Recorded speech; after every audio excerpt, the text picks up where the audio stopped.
It's not Good afternoon, and welcome to the Voice of Wisdom.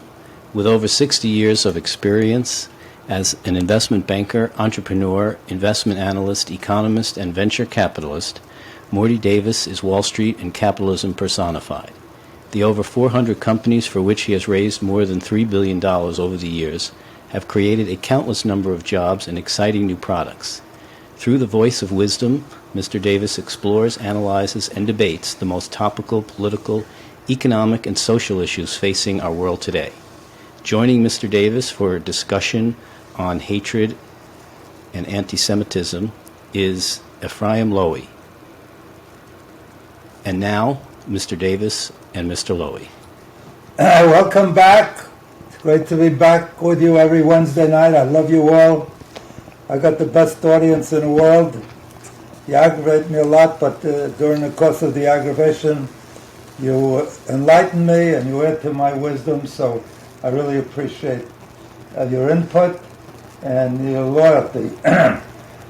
Anyway, tonight we have a very interesting, very topical, timely discussion on anti-Semitism that has been growing and tragically even caused extensive deaths already, and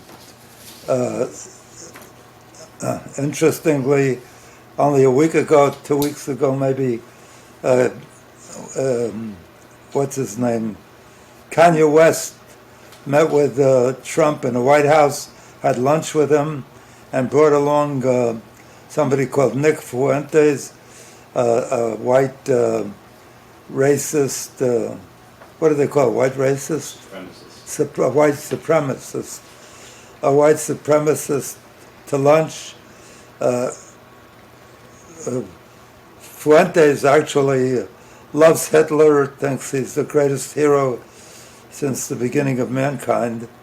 And Kanye West, for some reason, hates the Jews. We had a rabbi here locally who was brilliant. His name was, he passed away over 100 years. He was a lawyer and a rabbi. His name was, it'll come to me. At my age, that's something I have a little difficulty with. I'm glad I still remember my own name.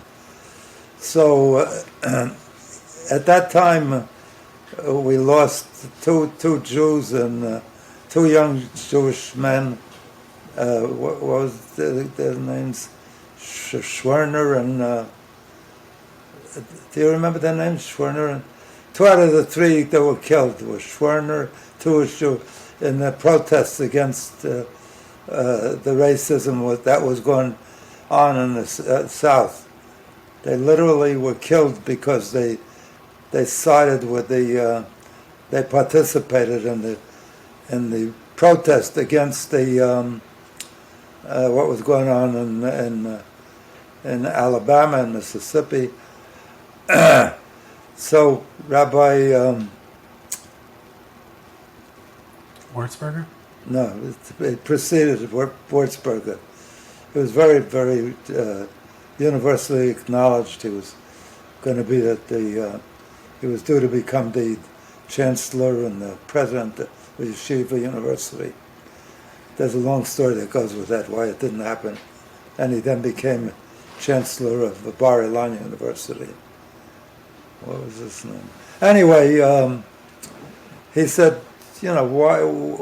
Number one, the Jews were the most activist of any group in founding the anti-racism, the anti-slavery, the anti-black position, and we helped the Jewish lawyers and Jewish activists helped found the NAACP, National Association of Colored People. And we also were the most active in fighting anti-black racism,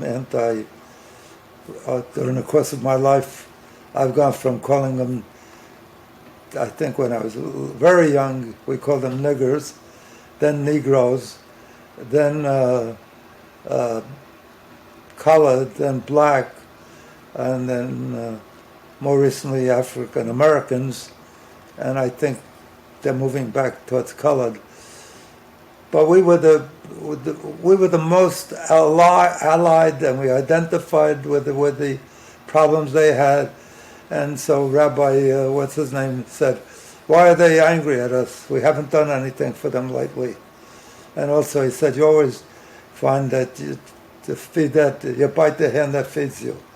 So even though we were so constructive, there's a great deal of anti-Semitism on the part of African Americans as well, sadly.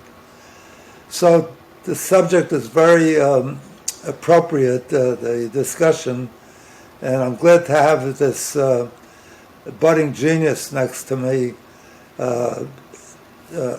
Ephraim Lowy, and get his input on life in general and the particular subject we're discussing tonight. So let me ask Mr. Lowy to introduce himself and give some insight, and then we'll have some discussion and debate or whatever about this subject. Thank you for the glowing, if not quite perfectly accurate introduction. Always a pleasure to be here. We always try and start by giving the Jewish philosophical background to the idea, and it presents a philosophical issue. If, again, ironically, as well as all religions get along, they are mutually exclusive in nature, right? Other than Hinduism, the theocracy that attends to any one religion eliminates all others. So every religion believes they're right, and our question is, if we believe we have the true philosophy, why have we been the subject of so much anti-Semitism? It's very appropriate to discuss this week because it's actually in this week's parsha that Rashi quotes, "Halacha hi biyadua she'esav soneas Yaakov." It is a given law that Esav hates Yaakov, right? Esav hates his brother Jacob. Now, I think this may be the only time that the language, the terminology, the parlance of halacha, which typically speaks to Jewish law, is used with something that has nothing to do with Jewish law at all, right? There's no Jewish law that we have to be hated. But Rashi uses that lashon halachi biyadua Esav soneas Yaakov. So it's in the physical DNA, so to speak, of Jacob's twin brother to hate him. They are polar opposites. The Gemara tells us that there's no way for them both to be ruling at one time, right? It says if you see Jerusalem built, then Caesarea, which was the Roman head, in the center of Roman culture in the Middle East, must be destroyed, and vice versa, because the groups are antithetical to each other. So philosophically, it's embedded in the DNA of Esav. But the Gemara also in Shabbos tells us that we got the Torah on Har Sinai. And it said, why does it have the name Har Sinai? It says it's the mountain, the Sinai mountain, Har Sheyarda Lahen Sina La'akum. It's the mountain through which the hatred of us descended to all the non-Jews. So if you think about that, that's not really in the physical DNA, but that's in the theological DNA. Because if you were to ask Jews why we are hated, and non-Jews why we are hated, this is actually the one thing we can all agree on. It has to do with us being the chosen people, right? We think we're hated because we are the chosen people. They hate us because we think we're the chosen people. So we can finally agree on why we're hated. So from a Jewish philosophy perspective, it's something that's always present. And historically, Jews have not, obviously, we do our best to not fan the flames of anti-Semitism, but we've not up till recently envisioned the world with no anti-Semitism. Right? Think about how little of an organized Jewish response there was, God forbid, to the Holocaust, and how we've evolved since then into the country of Israel, how it takes security into its own hands, and similarly, Jews all across the world have learned the lesson of never again. But philosophically, for millennia, we were just accepting of the fact that this is how it's going to be. So with that background in mind, that we just always accepted it as a given fact, I think maybe it's time to discuss what's happening nowadays. Although I do want to just give one more point of background, which is I want to differentiate a little bit between what we might call religious anti-Semitism and cultural anti-Semitism. So historically, we've faced a tremendous amount of religious anti-Semitism. We still do, but that is primarily from the Islamic world nowadays. The Christian world has pretty much given up on anti-Semitism with the exclusion of Kanye West, right? But historically, it's actually a historical anomaly. Historically, it's not limited to Kanye West. Okay. We're focusing on Kanye West and but for the most part, the papacy and Farrakhan has been vicious. But central Christian thought has moved away from any anti-Semitism, whereas historically, right, the Christians were much worse to the Jews than the Muslims, and for very good reason. In their religion, we committed deicide, right? So in the Islamic religion, we're just plain infidels, no better or worse than any other infidel. But in the Christian religion, we actually killed Jesus. So millennia of persecution, right, and millions of Jews were killed for that sin of killing Jesus until Pope John the 23rd, who is actually recognized in Yad Vashem as one of the righteous Gentiles. He did a lot to save Jews during World War II. He's not yet the Pope. He became Pope, I think, in 1959.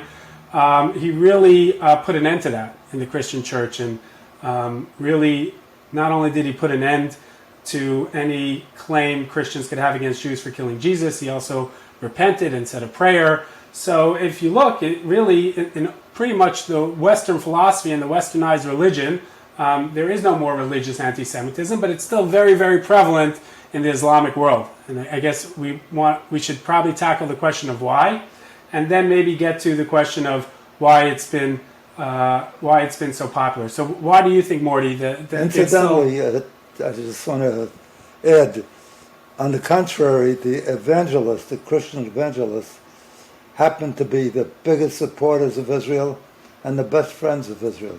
They raise money for Israel, and their motives may not be correct. It be that we love the Jews, but I remember when the Ben Gurion airport was closed down several years ago.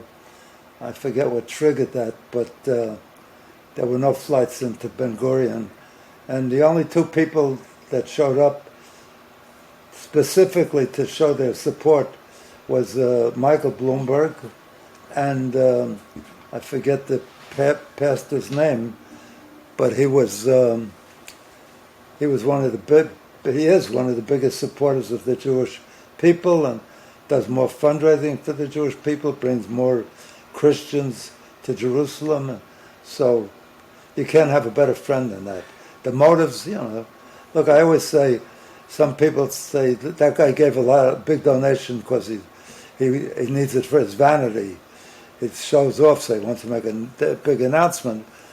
I think it's better if you do it with modesty, but if somebody does something good, I don't care what the motives are, I'm delighted to have them do good. So. We'd much rather have good actions with bad motives than bad actions with right the road to hell being paved with all those good intentions. Ultimately can only hold a man to his actions.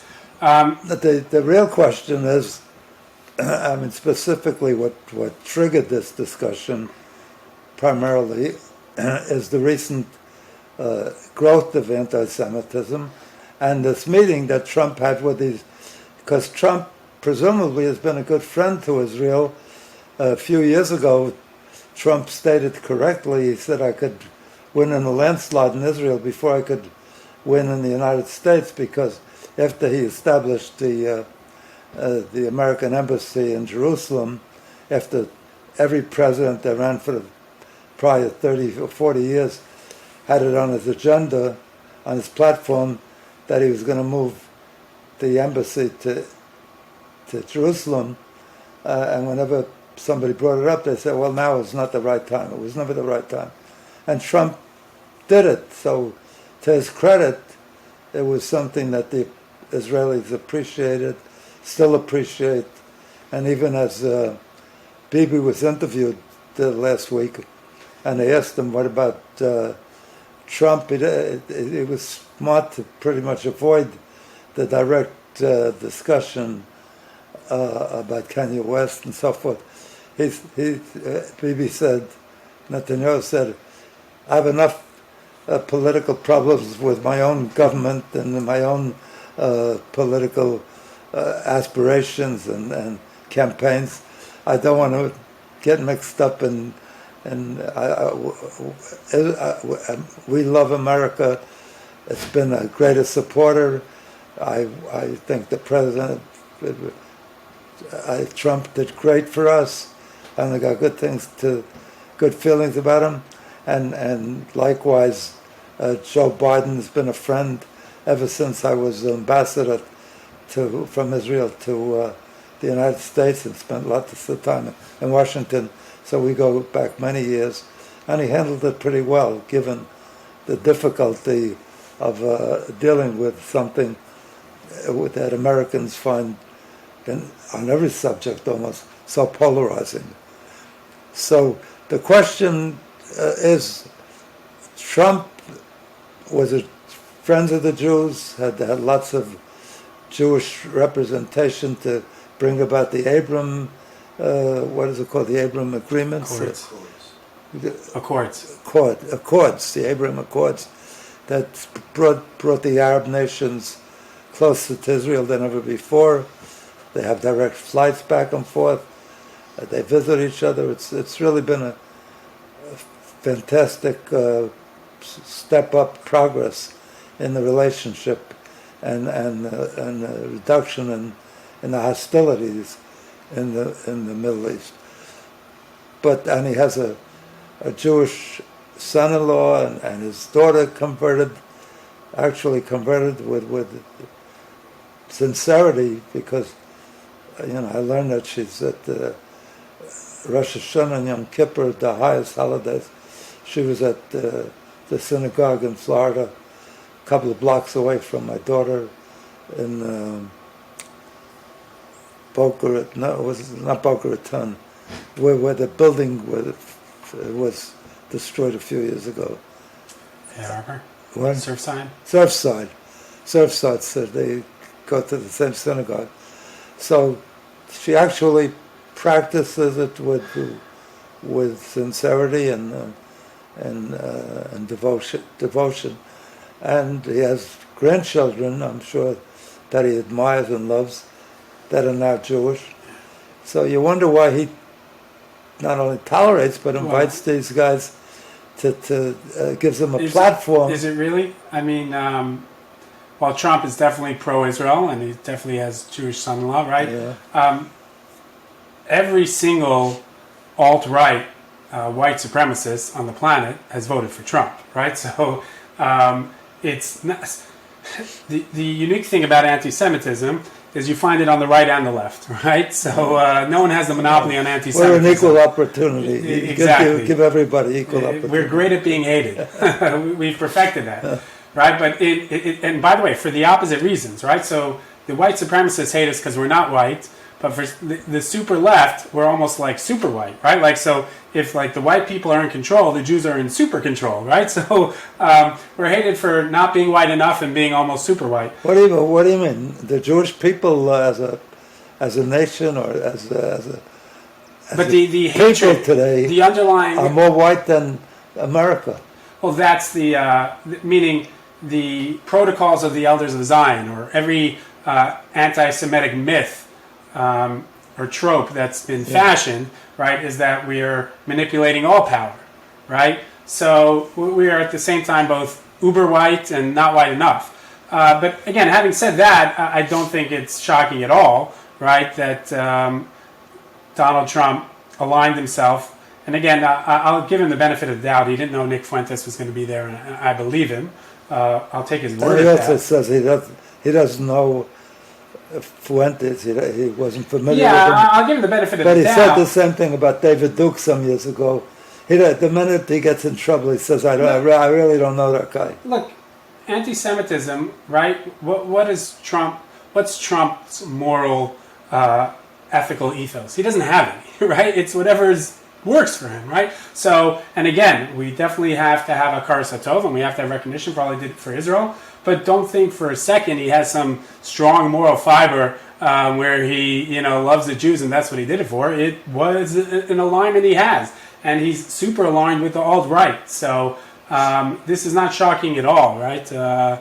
Steve Bannon like every single super conservative white supremacist votes for Donald Trump. This is not shocking at all. Len and I had a direct experience with Steve Bannon some years ago. Oh yeah. And in my view, I don't know if Len shares that view. I think he does. He was the most obnoxious guy we dealt with, and we dealt with tens of thousands of people over the years. Really? And he won? The most obnoxious guy. He came to work with us, and by the time he got through, he was. I never met anybody so negative and so arrogant. It's funny. I think you're touching on a point that is super germane to the conversation, because we have this recency bias that all humans are programmed with, where what we see is kind of how we think the world is, right? So we're talking about rising anti-Semitism, but I wonder if we just have a rising volume on anti-Semitism. I'll explain what I mean, right? Could be back in the day, some guy like Kanye West would say something and it wouldn't be amplified to 41 million followers on social media, and it wouldn't hit everybody's WhatsApp message on the phone. That's for sure. Right? So, and the nice thing is, for the most part, the response to Kanye was pretty negative, right? A lot of the partnerships he had fell out. Yeah. So I think there's a rapid rise in everything, every negative, every hatred, because it's just being over-reported, right? And there's profitability involved in that. So, find any issue in the world, and you'll look at the incentives in place to create that issue, and they're probably perfectly there. So it's just very profitable to talk about hatred. It's the news cycle that brings it. And think about where anti-Semitism is most prevalent, going back to what we were discussing earlier. It's where it's most profitable, right? So in the Islamic countries that have not benefited from the advancement of Western society, and where the leadership really abuses the vast majority of the people. So take Saudi Arabia, right, where the princes and the kings live like princes and kings, but the rest of the country lives in squalor and haven't advanced at all. It just becomes a very profitable enterprise to blame Jews. I mean, we're just a very natural scapegoat. You have thousands of years of sightings and references to back it up. So anti-Semitism kind of grows in this petri dish of where it's most profitable. And to the most part, where the West has evolved from pure anti-Semitism, and again, that doesn't mean to say anti-Semitism doesn't exist, but by and large, I would say most of the US, or most of the Western world, does not share deep-seated anti-Semitic beliefs, in stark contrast to what it did 500 years ago, is because it's just a lot less profitable, right? So pre-World War II, who was that priest that was on the radio? Had like 20... Coughlin? Coughlin, yeah. Yeah. Very popular guy. The most popular radio personality that had a weekly show and just basically said, kill the Jews, right? But it's just a lot less profitable. So... it was more intrinsic as well. As you pointed out, I didn't know precisely which pope changed it. But historically, it was almost part of their prayers to say that the Jews killed Jesus. And he changed that. He took that out of their prayers, so they don't say that anymore. Notwithstanding that, when I went to school as a kid, I went to parochial school called the Yeshiva for Jewish kids, religious kids. And I wore a skull cap, a yarmulke, going back and forth to school. Over the years, I got beat up innumerable times. And I didn't even know what they're talking about, because in yeshiva, in the parochial school, they didn't teach us in the Jewish schools who Jesus was. So I had no knowledge of him. What neighborhood was this in? What? What neighborhood was this in? Williamsburg. And they beat me up and said, I killed Jesus. And I didn't know what they're talking about. I thought they had the wrong kid. I didn't. I really, it was hurtful, because I felt there was, I didn't do anything and I'm getting beaten up. So then in due course I found out. But there's a good reason for resentment if you think about it. Some years ago, maybe 25 years ago, something like that, 30 years ago, the president of Malaysia said, how come there's 15 million Jews, that's counting everybody, assimilated, intermarried, non-practicing, distanced from their religion completely, 15 million Jews if you count everything. And there's 1,400,000,000 Muslims, and the Jews run the world. So I thought that was very wrong, very anti-Semitic, But then when I didn't look all over the world, but I came back to just superficially look at see if I could find any support for that view. And remarkably, every major entity in the United States, corporation, almost without doubt, was owned or run by Jews. The head of the biggest bank at that time was Citibank. Sandy Weil was the head of it. The head of the biggest PC company, personal computer company, Dell, was Jewish. The head of the biggest software company, Oracle, what's his name? Ellison. Ellison is Jewish. The head of all the movie studios were But Jewish. the implication in the anti-Semitic rhetoric over there is that there's some underlying, collusion between Sandy Weil and Michael Dell, and we know that not to be the case, right?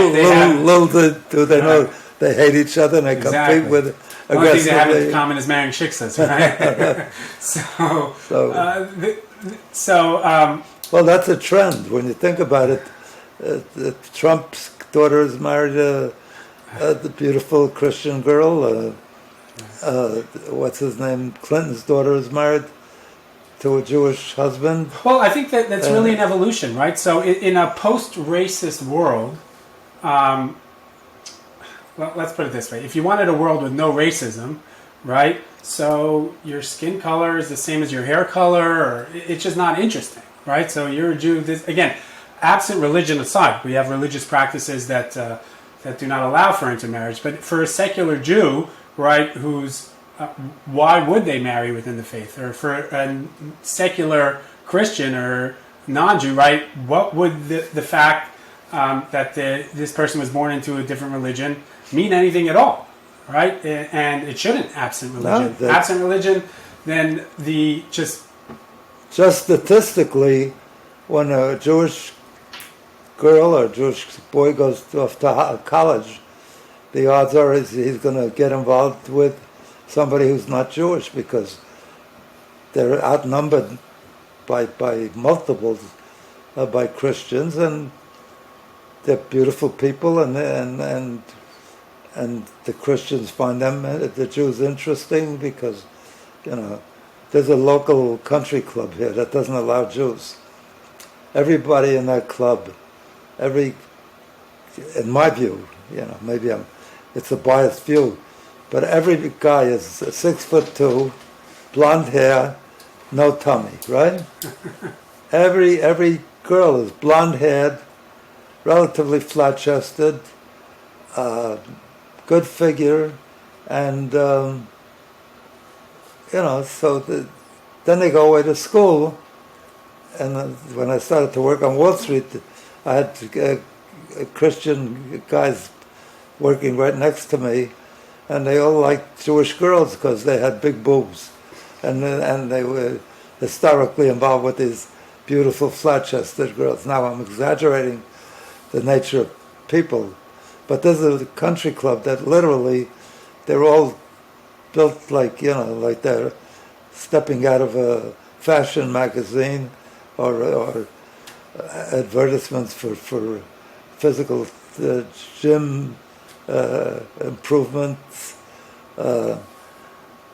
So and then the amazing thing is that the the girls who all their life are with these handsome guys remarkably get involved with short Jewish guys with a tummy and this and that.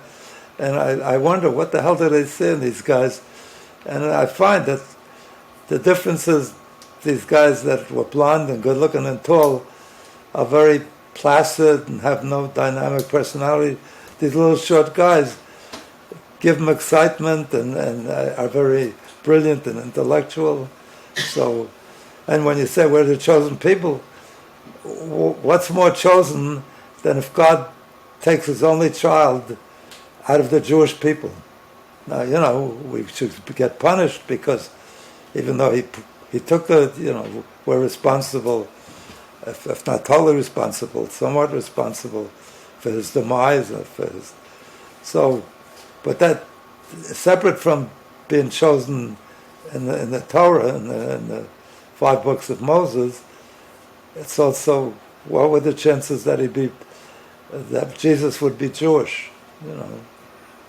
So getting back to Trump, what do you think the Republicans' response should be to Trump? And are you comfortable with that, how the other members of Congress and Senate have responded to it? My colleague, my producer, my right-hand man in life, Leonard Katz, put down one of the questions. Why have so many Republicans refused to denounce this behavior of Trump inviting Kanye West and Nick Fuentes to dinner at his home in See, I made sure to ask it to you before you could ask it to me. Yeah, Mar-a-Lago. And also, why have so many Republicans refused to denounce this? And his refusal to denounce hatred tantamount to acceptance or agreement. So they're, in effect, by not denouncing them, they're cooperating, they're conspiring. Well, the short answer, and I have seen some have denounced it, and there's been a decent amount of backlash. But the short answer is because for the last 6 years, it's been political suicide for a Republican to come out against Trump. The tides are changing a bit, right? But Trump, but this is not coming out against Trump. Well, coming out against the behavior, his behavior of inviting, has Trump vocal anti-Semites. Has Trump ever invited constructive criticism? Right? Anyone who's criticized him in any which way, he's literally doxed, sent his mob, after, and it's been the end of that. Yeah. Right? So let's call it from 2016 till 2020. Right? It was literal political suicide. If McCain didn't die, right, it would have literally been politically killed by Trump, and that was one of the most respected elder statesmen of the Republican Party. So Donald Trump wields a sort of supernatural power over his followers, which might have started waning in 22, right? So the midterms kind of showed that he doesn't hold that power anymore. A lot of the candidates he backed did not do so well. And I think the world is coming to just wanting a more centrist and more quiet existence. But he's still the most powerful Republican, and it's the Trump party still more than the Republican Party. So, but if you want to know why people won't denounce him, right? He doesn't invite open, constructive communication or criticism, and he's not the type of guy to say, "Oh, my bad." Yeah, you know, right? He's apologized exactly 0 times. You know the evolution of that behavior. Please. It was brought by a Jewish guy. Oh yeah, what's that? The guy's name was Roy Cohn. Roy Cohn was his father was a member of the Supreme Court of the state of New York. Roy Cohn became Joe McCarthy's lawyer and what do you call it? The guy who does all the slaughter. Henchman? More than henchman, you know. Joe McCarthy destroyed people. They put him on the stand, called them communists. And that was it. Everything, you know, destroyed their careers. And Roy Cohn was his number one guy, and he had a terrible reputation. People hired him in divorce cases, and Roy got him compromised, had women, open the door at hotels and take pictures of him with strange women, and he was terrific.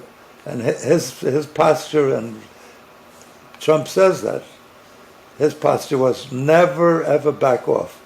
No matter what they accuse you, the best defense is a good offense. And till this day, there's nothing that he gets caught with the gun in his hand, and the body's laying there, and he'll convince you that it was just, he had nothing to do with it. And he fights it at every step of the way. He doesn't give an inch. I wonder he doesn't give an inch. If it says something about us that we're aligning ourselves to the people who fall for that, right? Like, in real human relationships, the inability to apologize or acknowledge or evolve or grow in any which way is one of the most damning characteristics, right? If you had a spouse that espoused that Right. view, right, the marriage would last exactly a day. So, yet somehow politically, we've created this superhero, and what's great about him, he doesn't apologize, never rethinks his view, shoots from the hip. No, but he came along. Insane. He came along at a time when people resented politically correct. And I agree with you, but and even to this day, they admire that he stands up for it. You're never in doubt about where he stands. Well, but the easiest thing in the world is to fan the flames of hate, right? If you meet a guy and there are 100 nice things about him and one negative thing, and someone says, "What do you think?" You go, and you just say, his nose is big, right? Why did you choose to highlight that and not the 99 nice things? But if you look through the whole 2016 campaign, right, what he's really good at is pointing out the flaws in everyone else, and he does it in a humorous way, in a charismatic way, and he's hilarious. But he's terrific. I don't believe DeSantis could stand up to him. Really? No way. Look, he was up against 19 guys, all of which were more competent, had better resumes, had raised more money. Jeb Bush was a cinch. He was a odds-on favorite, and at the end of those 19. He insulted, and they became backers of his. Ted Cruz, he said, "Your wife is ugly, and your father-in-law, your father had something to do with killing Kennedy." And I mean, he destroyed every one of them. So forget about whether he will win. Is that the person you want to win? Right? Is that the strategy or the quality embedded in the person? Right? It's not. But it's contrary to what you say.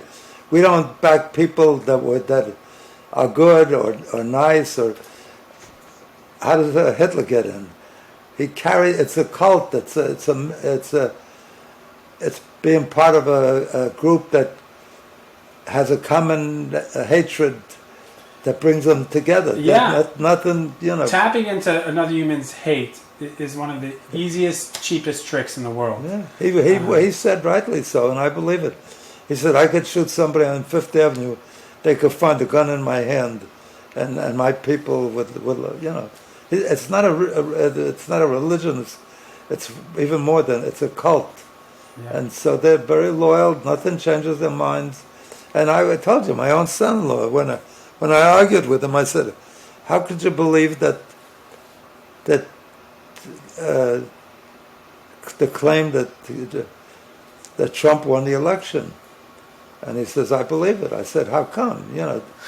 There's 16 court cases throughout the United States, 61, not 60, 61, and only one court had pursued it beyond the initial, immediate conclusion that there's no facts, there's no. Well, so and here's. I said that proves it. Well, how well the Democrats hit it. To the people who have pushed that, right? Two things I'd like to say. Like, are you willing to give up on all democracy to get your man in power, right? Because the democratic process, he lost, and here's how I'll prove it, right? If every single thing that happened was simply reversed. So if Trump won the election and Biden had whatever evidence Trump has, quote unquote, right, and had the 16 lawsuits that he lost, would your son-in-law, and I have a guess which one it is, be saying, oh, please, Mr. Biden, here's the presidency? Is there a single Republican, if every single data point was flipped, right? If Trump won the election and Biden had a Stop the Steal campaign and brought 16 lawsuits and 3 videos. Ephraim, you're absolutely right, but not only that, forget about Biden. Every president, ever since the beginning of the establishment of this nation, there's never been anybody that Gore actually won the election, and the Supreme Court, because it was 5-4 Republican at the time, they wouldn't let him do another recount, and he had at least a legitimate basis to insist that he should get a recount, and then at the end he said, it's more important to stand up for the democracy, and even more, right? It's not that he wasn't signaling this the entire time. Leading up to the election, he was asked multiple times, are you committing to a peaceful transfer of power? And his answer was no, right? He says, well, I'll see how it goes, right? So, to Kyrie Irving, do you denounce anti-Semitism? The answer is an unequivocal no. The question, when you ask a president, do you commit to a peaceful transfer of power? The answer should be an unequivocal yes, which was something he never said. Right? So he said, if I win, then I will abide by the election, and if not, I will challenge it. That's why the liberals, MSNBC, CNN, call him a liar, and the conservatives call him the most honest guy, because he never denied it. When he had the debate with Hillary in 2016, the guy asked him specifically, if would you act consistent with the votes and recognize your opponent, and he said, I'd absolutely agree to go with what the people want, as long as I get the majority vote. If I don't get the majority vote, then it's surely rigged. Right. So he tells it like it is. He never lied about that. You know what I think it speaks to? People sometimes are willing to violate their real principles for their fake principles, and I'll explain what I mean. One of the biggest principles that liberals have had over the years is the concept of free speech. But when the arbiters of speech are super liberal institutions like Facebook or Twitter, suddenly they want everyone canceled, right? So one of the most basic first principles of liberalism is free speech, but if you get to shut off the other guy, then you're okay with it, right? Which is just makes you full of it, right? For lack of a better term. And on the other side, right, like you think about democracy being a super strong principle, but suddenly we're not, well, if democracy means that Biden was president, then democracy not so much, let's kind of figure out another way. So you really have to figure out what your underlying principles are, and I'll state it like this. Any tool you use, imagine that the other side also gets to use that tool, right? So whatever mechanism, let's say Trump somehow got Pence to not ratify the election. But nobody could use it. You got to have the talent to use it. Look, the bottom line is, even now, he's got a good argument. He says, in an emergency, he says you're allowed to stop all the, if somebody declares war, you don't have to go to Congress and say, I want a declaration of war. You can react instantly. So he's saying they robbed, there's a phony in the White House. He robbed it. Right. And we have a court system for that. So I'm going to suspend. I swore by the Constitution, but the Constitution doesn't work. It's illegitimate. So I'm going to suspend it.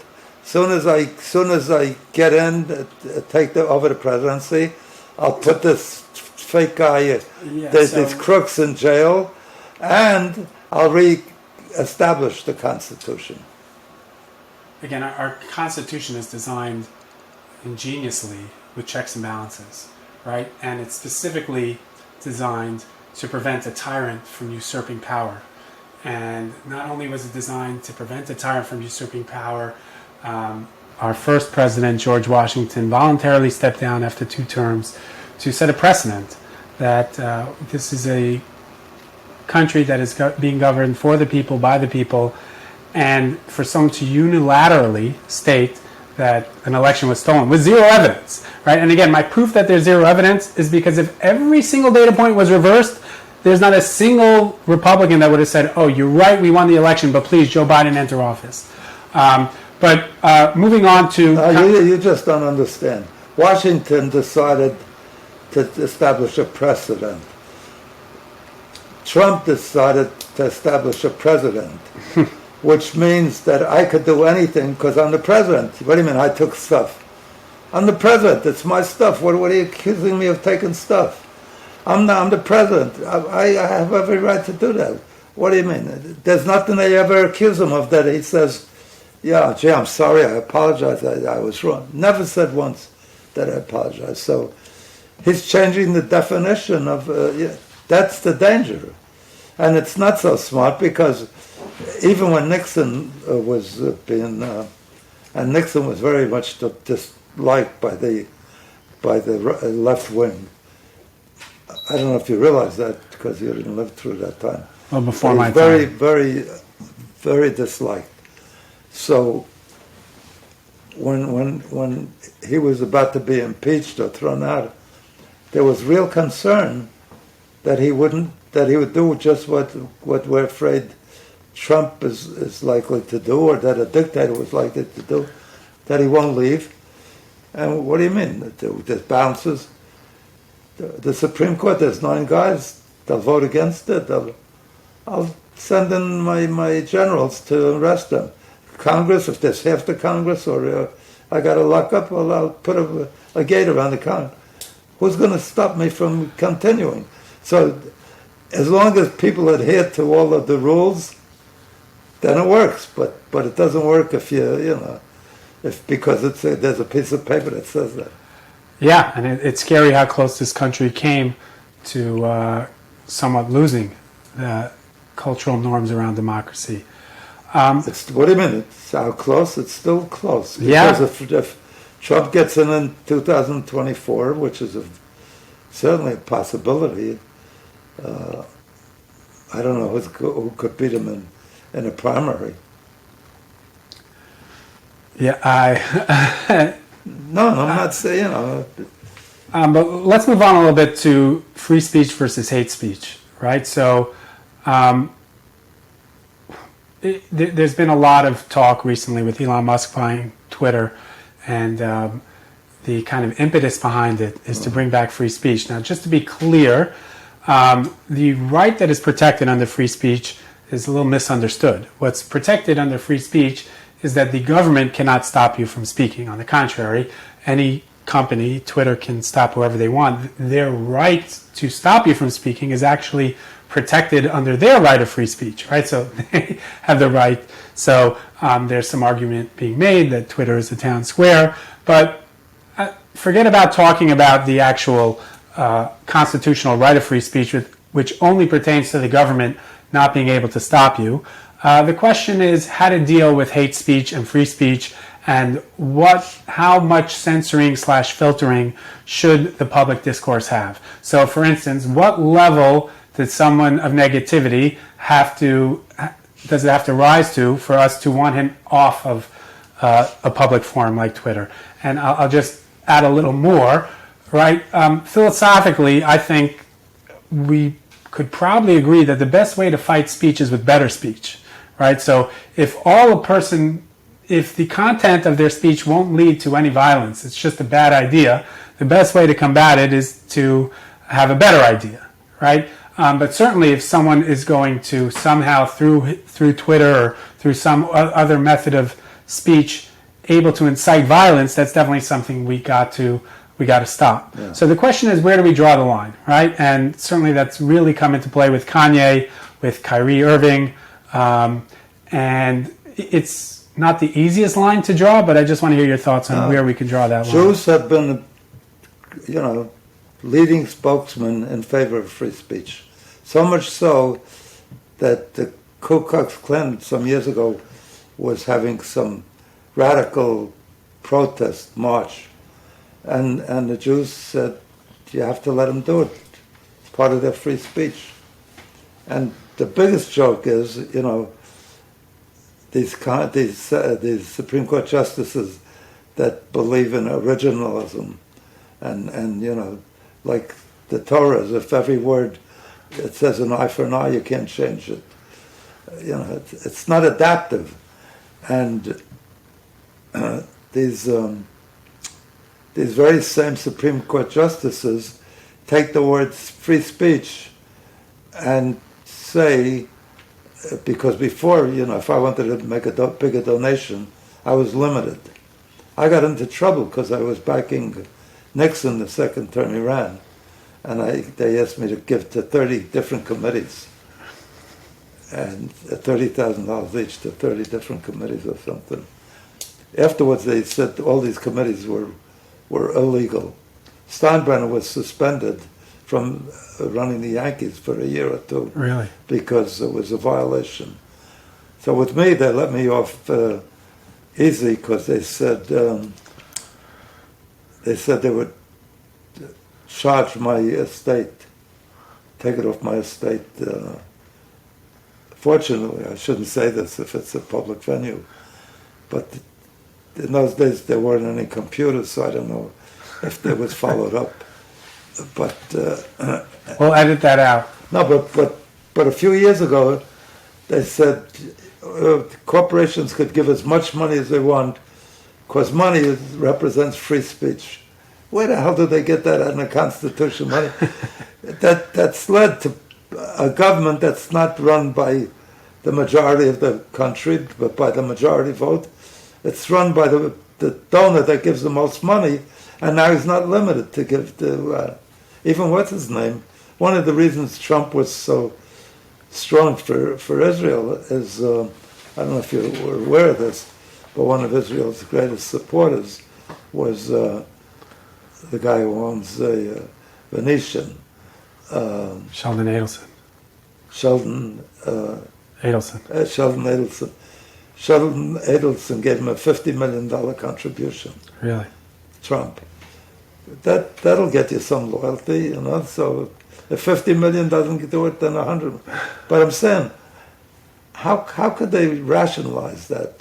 So these originalists, they're originalists whenever it serves their purposes, but that's corrupting the whole thing. It's changing the meaning. Do you think that our forefathers said, you could give as much money as you want to any congressman to influence his judgment? I'm giving you the benefit of the doubt. It's really legalized bribery, but I'm saying influence his judgment as a kind way of saying it to express his free speech. It's nonsensical. Yeah, I think, it becomes very, very hard to draw a line when you're dealing with two conflicting values.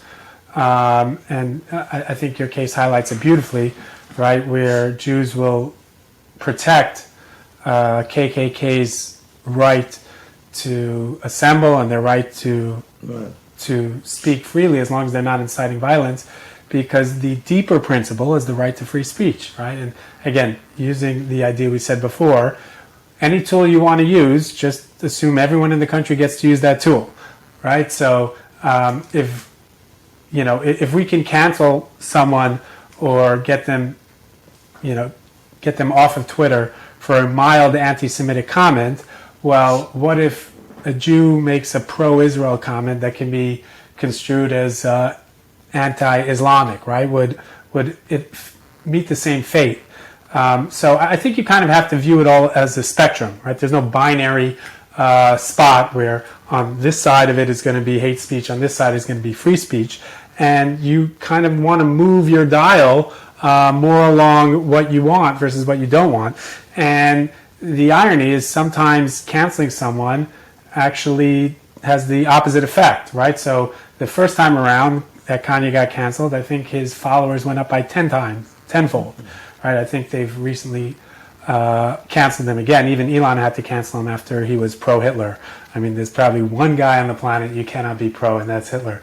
So was Kanye pro-Hitler or the other guy was pro? Kanye recently came out pro-Hitler, yeah. Like with the words, I like Hitler. Like, not, no amorphous, ambiguous terminology. He used the words, I like Hitler. People that like decisive people tend to like dictators. Of course, I'm not sure how Hitler felt about black people, right? Like, I'm not, I'm not sure they fit into his Aryan plan as well. So I'm not sure Kanye has a great knowledge of history or great assessment of how he would have fared in pre-war Europe.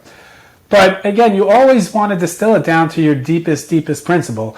And, there's a reason Jews have been overwhelmingly Democrats and liberals since the advent of this country, right? Because ultimately, when we're fighting for inclusion and civil rights, right? It tends to align with us, even if at times it doesn't, right? So even if you're at a period in time where the more conservatives happen to be more aligned with Israel and the Jews at this moment in time, but ultimately, we need to fight racism on every level because we are ultimately the greatest losers in a racist world, right? There's nobody really who hates people of color but loves Jews. Like, very few people, right, that hate and don't hate us. We're like a hate magnet. We do it amazingly, as you mentioned earlier. So even from a self-preservation perspective, we always need to align ourselves with the ethical value of inclusion and not being racist. Now, how that offsets certain other, other values, that's always a question. It's always the answer is always in the nuance, right? Like, it's such a nuanced question. Let me ask you this. Let's say you're a moderate Republican, theoretically. Would you rather have a moderate Democrat or a right-wing Republican in office, right? Like, even just the idea of saying I'm a Republican or I'm a Democrat, which means I'm going to outsource my thinking on everything to someone else, is kind of stupid. It's like color war, right? Nobody should agree with their party on every single idea. If you do, you don't have a brain. No, what you say just now is demonstrated every single day. Mitch McConnell said what Trump said. It's terrible. It's not called for in this country. It's rejecting the Constitution. And the same with Lindsey Graham, who rejects him at times, or almost everybody at different times rejected Trump. But then they ask him, well, what about if he is the candidate? And, they're not supporting. So they're not so principled. But I'll tell you, it's never going to end. I don't know if you ever saw that card by Mark Twain. Do you ever see that card? I'll have to give it to you. No. Yeah. What's it say? I'll give it to you. But the thing is that I was going to do a book, and I'd love to still do it. But I'd say, why should I do it? It's just going to lead to more hatred of the Jews, more envy of the Jews. Because if I show all the things that the Nobel Prizes that the Jews won, right, in the most important areas, medicine, physics, chemistry, all the medicines, all the advances, almost overall, are Jewish. All of the all of the movie industry was developed by the Jews. All of the music, I watched a program 2 nights ago. I couldn't believe it. There's a guy, Steiner, that created music for every overwhelming. You don't believe in one lifetime. I believe Mickey Hart, the drummer for the Grateful Dead, went to Lawrence High School here. Grew up somewhere around here. I believe he was Jewish. But as we're closing up, also think of the Irving Berlin wrote I'm Dreaming of a White Christmas. He was a Jewish guy. Jewish. Great song. And Easter, what kind of Easter? He wrote the Easter song. And, it's unbelievable. As we close up, can I ask you to opine on one thing? I was kind of speaking earlier about how easy it is to look at the negative, and I feel like you walk around and the easiest thing is to say the world's coming to an end. But if you're really sensitive, maybe you can see the opposite. So from your perspective, what are ways in which the world, politics, are actually better than they've ever been before? Can you highlight any ways that just things are actually a lot better than they seem? That's a tough question. I mean, I don't ask the easy ones. No, I'm saying you'd think that over the years we'd become more civilized, less barbarian, nicer to each other, but it hasn't happened. We have more weapons of destruction than we ever had. At the beginning, you had to be close to somebody to kill him. You could have a rock or something with your fist. Then you could maybe get what is it called? An arrow. No, the arrow is what you shoot. The bow and arrow? The bow. So you could hit them from 20 feet away. You put the rock in and shoot it, And each time we develop more advanced weapons, we always use it. I have no faith, I have zero faith that we won't use the nuclear bomb and destroy the world.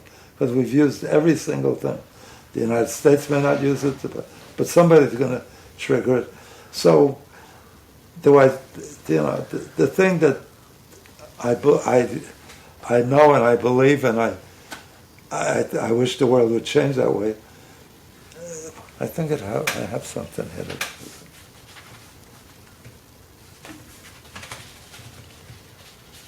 Anyway, I can't get my hands on it. It's something to the effect that the seemingly happy people, are not the most thankful, but the most thankful people are the happiest.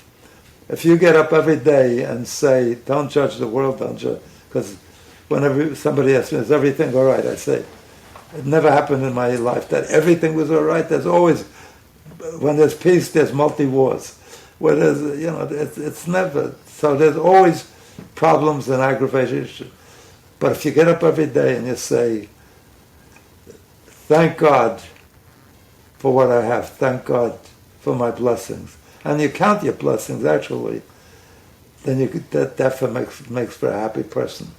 And if you don't have that attitude, if you look at what somebody else has, more, there's guys that have billions of dollars that I know that are miserable, because there's people that have more and they're in this rat race. That's not what makes for happiness. So I tend to be optimistic because it's the best way to live. But in terms of the progress, I don't see politics getting better because you could give more money to politicians. 75% of the people want gun control. We're the only advanced country that can't introduce a law that limits mass destruction weapons available to the masses. Outrageous. Every country that England, Australia, New Zealand had episodes of mass killings, right away they changed the laws. They took away weapons that were made for killing the most people on the other side during wars. Even the idea of war is so primitive, so barbarian. We send our young people, our most valuable young people, to die, to kill each other, to kill other people that they don't hate. They could be best buddies with them. If they, So, we outlawed, what do you call the mines? The landmines, where people are dying after the war, it's stepping on it. We outlawed poison warfare, biological warfare. At some juncture, we should, we tried with the League of Nations and with the UN, but we should have a group that says the world agrees that war is outlawed. Yeah, and let's finish with that. Pleasure as always. Yes, Koach, you are brilliant. It goes without saying. Thank you. So, and I'm not going to write the book about all the good things that the Jews do. Do you know how many the Muslims have? How many Nobel